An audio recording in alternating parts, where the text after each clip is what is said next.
इस वीडियो में NCERT 10th class विज्ञान अध्याय 6 जैव प्रक्रम, इस अध्याय के सभी महत्वपूर्ण नोट्स तथा सभी महत्वपूर्ण पॉइंट और सभी महत्वपूर्ण कॉन्सेप्ट स्टेप बाय स्टेप आज हम लोग इस वीडियो में समझने वाले हैं। तो देखिए, जैव प्रक्रम, सबसे पहले बात करते हैं जैव प्रक्रम की, अर्थात जीवन चलता कैसे है। प्रक्रम अर्थात इसका क्रम क्या है जीवन संचालन होने का। तो जैव प्रक्रम जो अध्याय 6 में मूल बातें दी गई है, ये बातें मुख्य रूप से मुख्य पॉइंट ये है कि जैव प्रक्रम के अनुरक्षण हेतु क्या क्या चाहिए। तो श्वसन, पोषण, परिवहन, उत्सर्जन और प्रजनन। इस अध्याय में प्रजनन को हमें नहीं पढ़ना है, अगले दूसरे अध्याय में पढ़ना है। यहाँ पर श्वसन से हम प्रारंभ करेंगे और सारे पॉइंट को एक एक करके समझेंगे, क्या क्या महत्वपूर्ण बातें हैं। इन्हीं सब पॉइंट के आधार पे आप अपना ऑब्जेक्टिव प्रश्न तैयार करेंगे और पूरे अध्याय के बारे में आपको विस्तृत जानकारी हो पाएगी। तो चलिए एक एक करके प्रारंभ करते हैं। पहला है श्वसन। तो यहाँ चलिए समझते हैं श्वसन को, अर्थात मुख्य रूप से श्वसन तंत्र को। यहाँ से ऑब्जेक्टिव प्रश्न बहुत अधिक आता है और आपका कॉन्सेप्ट बिल्कुल ही क्लियर हो जाएगा। ये है श्वसन। श्वसन का मतलब सबसे पहले वायुमंडल से हवा अंदर की ओर जाती है तो नासा द्वार से प्रवेश करती है। ये हवा आगे बढ़कर श्वास नली, ये एक नली है, पाइप है, इसे श्वास नली कहते हैं, इसमें प्रवेश करती है। ये श्वास नली जैसे ही कुछ दूर आगे बढ़ती है, दो भागों में यहाँ दिखाई दे रही है कि विभाजित हुई है, तो इसे श्वसनी कहते हैं। अब ये श्वसनी, यहाँ हमने फिगर को थोड़ा सा जान के बड़ा बड़ा बनाया है और कम कॉम्प्लिकेटेड किया है ताकि आपको एक एक पॉइंट समझ में आ जाए। इधर का हमने हटा दिया, श्वसनी इधर हम लोग देखते हैं। ये श्वसनी जो है फिर दो भागों में विभाजित हो गई है और आगे अन्य कई भागों में विभाजित होती है, जिसे श्वसनिका कहते हैं। ठीक है, तो मुख्य रूप से नासाद्वार, श्वास नली, श्वसनी, श्वसनिका, ये 4 विभाजन हो गए। अब प्रत्येक श्वसनिकाओं के अंत में गुब्बारे नुमा संरचना होती है। जैसे यहाँ गुब्बारे नुमा संरचना है, यहाँ है और एक को हमने बड़ा किया है क्योंकि इस पर विस्तृत जानकारी हमें हासिल करनी है। गुब्बारे नुमा संरचना है, इसे कूपिका कहते हैं और कूपिका की जो बाहरी दीवार है, इसमें बहुत ही महीन रक्त वाहिनियाँ जाल के रूप में फैली होती हैं। अब यहाँ पर जो गैस आता है, अर्थात वायुमंडल से वायु आती है, इसमें प्रवेश करती है। अब होता क्या है इसमें कि वायुमंडल से जो हवा जाती है उसमें ऑक्सीजन भी होता है। तो ये ऑक्सीजन यहाँ पर, ये चारों तरफ दीवारों पर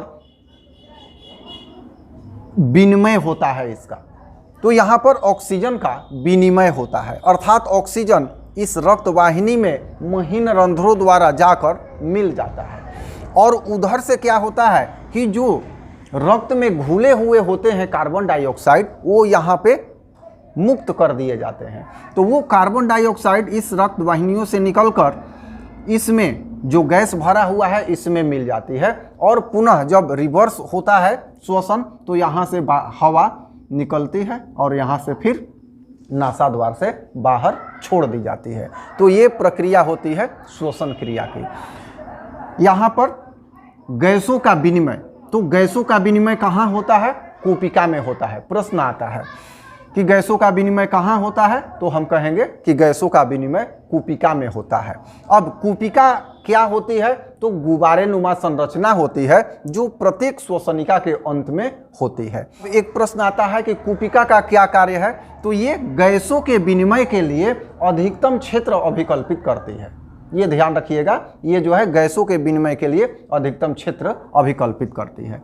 तो ये हो गया मुख्य नोट्स जो था, यहाँ से कुछ निकल के आपके सामने आया जो आपने समझा कि श्वसन क्रिया में क्या क्या होता है, इसकी संरचना कैसी होती है। अब आइए समझते हैं पोषण।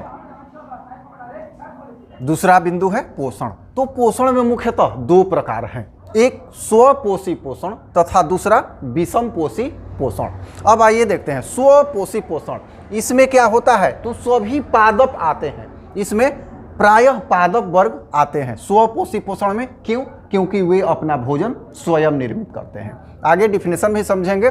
अब है ये विषम पोषी पोषण, तो इसमें प्रायः जंतु आते हैं जो पादप पर निर्भर होते हैं, अर्थात अपना भोजन स्वयं नहीं बनाते। प्रश्न आता है कि स्वपोषी पोषण क्या है, तो हम कहेंगे कि स्वपोषी पोषण जो स्वयं अपना भोजन बनाए, तो स्व अर्थात सेल्फ अर्थात स्वयं करे, तो उसे स्वपोषी पोषण कहा जाएगा। अब ये विषम पोषी मतलब दूसरे पे निर्भर होना, ये अपना भोजन स्वयं नहीं बनाते हैं, ये पादप द्वारा बनाए गए भोजन या पादप पर ही निर्भर होते हैं, तो ये होते हैं विषम पोषी पोषण। ये प्रायः जंतु होते हैं जो पादप पे निर्भर होते हैं, अर्थात उपभोक्ता होते हैं।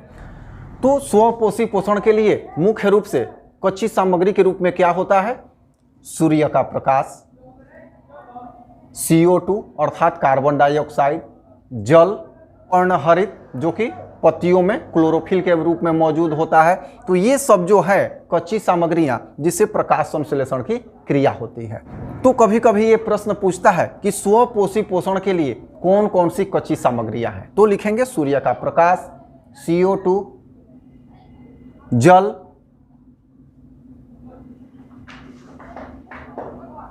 क्लोरोफिल जो कि पत्तियों में मौजूद होता है, जिसे पर्णहरित कहते हैं हिंदी में। तो ये सभी कारक जो हैं ये स्वपोषी पोषण के लिए कच्ची सामग्री के रूप में है। आइए अगला पॉइंट देखते हैं, परिवहन तंत्र। इस पर मैंने एक व्यापक वीडियो बना के डाला हुआ है, आइए यहाँ समझते हैं। परिवहन तंत्र ये जो है हमारा हृदय है, ठीक है, हृदय, और ये फुफ्फुस अर्थात फेफड़ा, और ये शरीर की कोशिकाएं हैं, और ये जो है ये सभी रक्त वाहिनियां हैं, इसमें कुछ धमनी और कुछ शिराएं आती हैं। चलिए ठीक है, ये तो परिवहन तंत्र के कौन कौन से भाग हो गए, एक तो हो गया हृदय, एक हो गया क्या, ये पाइप नुमा जो है रक्त वाहिनियां जिसमें धमनी और शिराएं दोनों हैं, और इसमें तीसरा हो गया कि इसमें जो रुधिर प्रवाहित हो रहा है ये रुधिर। ये जो हमारा हृदय है 4 विषमों का बना होता है, नीचे 2 निलय होते हैं और ऊपर 2 आलिंद होते हैं। अब जो हमारे दाहिने हाथ की ओर है बायां भाग और बाएं हाथ की ओर है, जब ऐसे खड़ा होंगे तो दाहिना भाग, तो उस आधार पर ये हो गया हमारा बायां निलय और ये दायां निलय। उसी तरह से ये हो गया बायां आलिंद और ये दायां आलिंद। अब होता ये है कि बाएं भाग में जो ये भाग है, बाएं भाग, यहाँ इसमें ऑक्सीजनित रुधिर होता है और इसमें विऑक्सीजनित रुधिर होता है, अर्थात इसमें CO2 होता है और इसमें O2 होता है। यहाँ पर जो है O2 का परिवहन होता है और इसमें CO2 का। यहाँ से जो है यहाँ निलय, इससे प्रेस करके रुधिर को इसमें महाधमनी में डाला जाता है और ये सभी कोशिकाओं तक जाते हैं। फिर कोशिकाओं में ऑक्सीजन का पाचन होता है, वहाँ CO2 में बदल जाता है और वो अब रुधिर CO2 वाला हो जाता है, अर्थात विऑक्सीजनित हो जाता है, वो आता है इसमें और फिर इसे हृदय में डाला जाता है। यहाँ से फिर हृदय से ये फेफड़ा में जाता है और यहाँ पर CO2 निकाल कर बाहर कर दिया जाता है और यहाँ पर O2 फेंट दिया जाता है, और फिर O2 फेंटा हुआ जो है वो यहाँ आकर ये बाएं आलिंद में गिर जाता है।